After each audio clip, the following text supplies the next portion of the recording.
सभी को मेरा नमस्कार। एक बार फिर से आपका स्वागत है अपने यूट्यूब चैनल ऑनलाइन क्लासेस गुरु में। विद्यार्थियों, हम आपके लिए लेकर आए हैं कक्षा नौ नौ का जो इतिहास पुस्तक दे रखी है उसका जो अध्याय 2 है, यूरोप में समाजवाद और रूसी क्रांति। तो यहाँ पर इनके जो सभी अभ्यास प्रश्न दे रखे हैं, सभी अभ्यास प्रश्नों के उत्तर इस वीडियो के माध्यम से हम आपको प्रोवाइड करवाने जा रहे हैं। तो पहला प्रश्न इस प्रकार से विद्यार्थी देख सकते हैं, 1905 से पहले रूस की सामाजिक सामाजिक आर्थिक और राजनीतिक परिस्थितियाँ क्या थी। तो इसका उत्तर लिखेंगे। यहाँ पर हम देखेंगे सामाजिक जो परिस्थितियाँ 20 शताब्दी की शुरुआत में रूस की लगभग 85% जनसंख्या कृषि पर निर्भर थी। अधिकांश भूमि और अमीर जमींदारों के नियंत्रण में थी। किसान कम मजदूरी पर खेतों में काम करते थे। 19 शताब्दी के अंतिम वर्षों में मजदूरों और किसानों में समाजवादी विचारधारा का प्रसार हुआ। आर्थिक परिस्थितियाँ, अधिकांश उद्योग निजी व्यक्तियों के नियंत्रण में थे। छोटे कारखानों और कार्यशालाओं में मजदूरों से 15 घंटे तक काम करवाया जाता था। मजदूरों को कम वेतन और शराब कार्य परिस्थितियों में काम करना पड़ता था। बेरोजगारी और आर्थिक कठिनाई आम थी। बेरोजगारी और आर्थिक जो कठिनाई है आम थी। 1905 में आवश्यक वस्तुओं की कीमतें बढ़ गई, जिससे वास्तविक मजदूरी लगभग 20% घट गई। राजनीतिक परिस्थितियाँ, रूस में निरंकुश शासन था। जार निकोलस द्वितीय अयोग्य शासक था और जनता के कल्याण की उपेक्षा करता था। रूस में उदारवादी, उग्रवादी और रूढ़िवादी और समाजवादी जैसे कई राजनीतिक दल सक्रिय थे। उदारवादी और उग्रवादी वंशानुगत शासन के विरोधी थे, जबकि रूढ़िवादी उसके समर्थक थे। अनेक मजदूर संगठनों का गठन हुआ, जिन्होंने राजनीतिक व्यवस्था को प्रभावित किया। 1900 में सोशलिस्ट रेवोल्यूशनरी पार्टी बनी, जो आगे चलकर बॉलेस्विक और मेंशेविक दो गुटों में विभाजित हो गई। बॉलेविस्विकों ने 1917 की रूसी क्रांति में महत्वपूर्ण भूमिका निभाई। नेक्स्ट देखिएगा विद्यार्थियों प्रश्न संख्या 2 आप देख सकते हैं, 1917 से पहले रूस की कार्यशील कामकाजी जनसंख्या यूरोप के अन्य देशों से किस प्रकार भिन्न थी। तो इसका उत्तर हम करेंगे।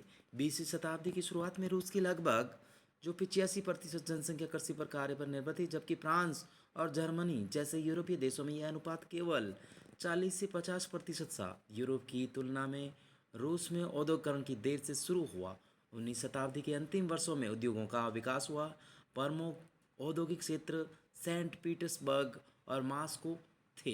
यहाँ बड़े कारखानों के साथ छोटे छोटे कुटीर उद्योग और कार्यशालाएं भी संचालित होती थी। नेक्स्ट देखिएगा विद्यार्थियों, रूस में किसानों को कुलीन वर्ग के प्रति कोई सम्मान नहीं था। कुलीनों को अपनी शक्ति और पद स्थानीय लोकप्रियता से नहीं बल्कि जार की सेवा से प्राप्त होते थे। फ्रांस और ब्रिटेन के विपरीत, जहाँ किसान कुलीनों का सम्मान करते थे, रूस के किसान उनकी भूमि अपने लिए चाहते थे। वे अक्सर लगान किराया देने से इनकार करते थे और कई बार जमींदारों की हत्या भी कर देते। 1905 में ऐसी घटनाएं पूरे रूस में हुई।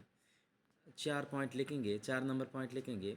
रूसी किसान अन्य यूरोपीय किसानों से एक और दृष्टि से भिन्न थे। वे समय समय पर अपनी भूमि को सामूहिक रूप से एकत्रित करते थे। उनका ग्राम समुदाय में प्रत्येक परिवार की आवश्यकता के अनुसार भूमि का बंटवारा करता था। नेक्स्ट देखिएगा। नेक्स्ट प्रश्न संख्या 3 है, 1917 में जार शाही का पतन क्यों हुआ। तो विद्यार्थियों, जिन्होंने चैनल को सब्सक्राइब नहीं किया तो प्लीज़ चैनल को सब्सक्राइब कीजिएगा, वीडियो को लाइक कीजिएगा, वीडियो को शेयर कीजिएगा, ताकि मेरे चैनल पर जो वीडियो अपलोड हो आपके पास नोटिफिकेशन पहुंच सके। इस नोटिफिकेशन के माध्यम से अपना सारा संपूर्ण हल कर सके। तो प्लीज़ वीडियो को लाइक कीजिएगा और चैनल को सब्सक्राइब कीजिएगा। यहाँ पर देख सकते हैं प्रश्न संख्या 3 का उत्तर। 1917 में रूस में जार शाही शासन के पतन के प्रमुख कारण निम्नलिखित थे। जार निकोलस द्वितीय एक अयोग्य शासक था। वह निरंकुश शासन में विश्वास करता था। उसकी नीतियों से जनता असंतुष्ट थी। रूस ने प्रथम विश्व युद्ध में भाग लिया, जो उसके लिए विनाशकारी सिद्ध हुआ। प्रारंभ में जनता ने जार का समर्थन किया, लेकिन युद्ध लंबा खींचने पर जार ने ड्यूमा संसद से सलाह नहीं ली, जिससे जनता का समर्थन कम हो गया। जारीना अलेक्जेंड्रा के जर्मन मूल तथा उसके सलाहकार रास्पुतिन के प्रभाव के कारण जारशाही की लोकप्रियता घट गई। पॉइंट नंबर 4 लिखेंगे बिंदु। 1914 से 1916 के बीच रूस की सेनाएं जर्मनी और ऑस्ट्रिया से लगातार हारती रही। 1917 तक लगभग 70 लाख सैनिक हताहत हो चुके थे। पीछे हटते समय सेना ने फसलें और भवन नष्ट कर दिए, जिससे 30 लाख से अधिक लोग शरणार्थी बन गए। इससे सरकार और जार की प्रतिष्ठा गिर गई। नेक्स्ट देखिएगा। नेक्स्ट जो 5 नंबर बिंदु लिखेंगे, रूस की अधिकांश आबादी किसान और मजदूर थी, जिनकी स्थिति अत्यंत दयनीय थी। जार ने उसकी समस्याओं की उपेक्षा की। 6 नंबर बिंदु लिखेंगे, 1917 की सर्दियों में राजधानी पेट्रोग्राड की स्थिति बहुत खराब हो गई। 22 फरवरी को एक कारखाने में तालाबंदी हुई। 25 फरवरी को ड्यूमा को भंग कर दी गई। जनता सड़कों पर उतर गई और रोटी, उचित मजदूरी, कम कार्य घंटे और लोकतंत्र की मांग करने लगी। सेना के अधिकारियों ने जार को शासन छोड़ने की सलाह दी। जार ने 2 मार्च 1917 को पद छोड़ दिया। निष्कर्ष, इन सभी कारणों से मिलकर रूस में ऐसी परिस्थितियां पैदा कर दी जिनसे जार सही शासन का टिके रहना संभव नहीं रहा और 1917 में उसका अंत हो गया। नेक्स्ट देखिएगा। नेक्स्ट विद्यार्थियों, प्रश्न संख्या 4 है, फरवरी क्रांति और अक्टूबर क्रांति की मुख्य घटनाएं तथा उनके प्रभाव लिखिए। साथ ही बताएं कि इनमें कौन शामिल था, नेता कौन थे और सोवियत इतिहास पर इनका क्या प्रभाव पड़ा। तो यहाँ पर इसका जो पॉइंट नंबर बिंदु नंबर 1 लिखेंगे, फरवरी क्रांति की मुख्य घटनाएं।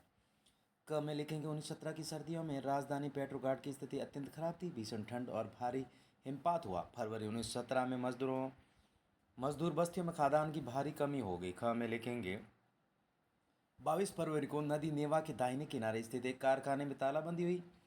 अगले दिन 50 कारखानों के मजदूर हड़ताल पर चले गए। कई कारखानों में महिलाओं ने हड़ताल का नेतृत्व किया। यह दिन अंतर्राष्ट्रीय महिला दिवस के रूप में मनाया जाता है। प्रदर्शनकारी मजदूर राजधानी के केंद्र नेवेस्की प्रोस्पेक्ट पहुंची। सरकार ने कर्फ्यू लगा दिया, लेकिन 24 और 25 फरवरी को भी प्रदर्शन जारी रहा। ग में लिखेंगे 26 फरवरी को प्रदर्शनकारी बड़ी संख्या में फिर सड़कों पर उतर आए। 27 फरवरी को मुख्यालय पर हमला किया। लोग रोटी, उचित मजदूरी, कम कार्य घंटे और लोकतंत्र की मांग करने लगे। नेक्स्ट देखिएगा। पॉइंट नंबर 2, फरवरी क्रांति के मुख्य प्रभाव। सरकार ने ड्यूमा संसद को भंग कर दिया। 27 फरवरी को एक प्रतिनिधिमंडल जार से मिलने गया। सेना के अधिकारियों ने जार को सिंहासन त्यागने की सलाह दी। रूस के भविष्य का निर्णय सार्वभौमिक वैश्विक मताधिकार के आधार पर चुनी गई संविधान सभा द्वारा किया जाना तय हुआ। नेक्स्ट देखिएगा। नेक्स्ट लिखेंगे अक्टूबर क्रांति की मुख्य घटनाएं। अक्टूबर क्रांति अस्थायी सरकार और बोलेस्विकों के बीच संघर्ष का परिणाम थी।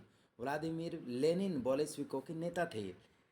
लेनिन को आशंका थी कि अस्थायी सरकार तानाशाही स्थापित कर सकती है, इसलिए सितंबर 1917 में उन्होंने सरकार के विरुद्ध सशस्त्र विद्रोह की तैयारी शुरू कर दी।